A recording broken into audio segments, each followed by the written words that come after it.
Presentar-vos a l'equip present amb la Trià Cases, que de fet fa molt poc va publicar via Institut d'Estudis Iberdencs el llibre sobre la guerra de successió a les Terres de Ponent, fent una revisió de l'índex, segurament és bastant més extensible que les Terres de Ponent, per tant, interpreto que l'Adrià, doctor en Història Moderna i precisament especialitzat just en guerra de successió.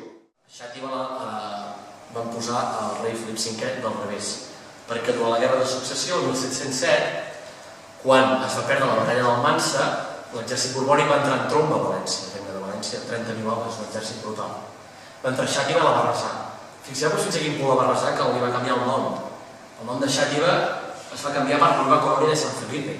Els territoris de la Corona d'Aragó es vertebren en un sistema pactista. I el que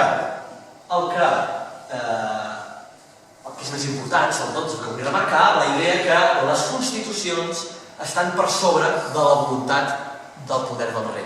Implica la dinastia borbònica, que és el que ha estat implicant a França a la segona meitat del segle XVII i el que passarà a Espanya al segle XVIII, clarament, és aquest intent de controlar, de tenir poder absolut al monarca. Carles II, pobre, era monofílic, tenia problemes d'al·lucinacions, estava enajenat mentalment, incapaç absolutament de generar successió.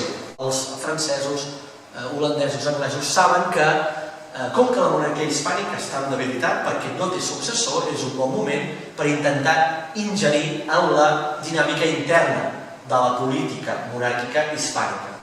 Per això, la decisió que fa la Cort de Madrid és una decisió que segurament faria tothom, que és aliar-se amb el pretendent del que té el millor exèrcit.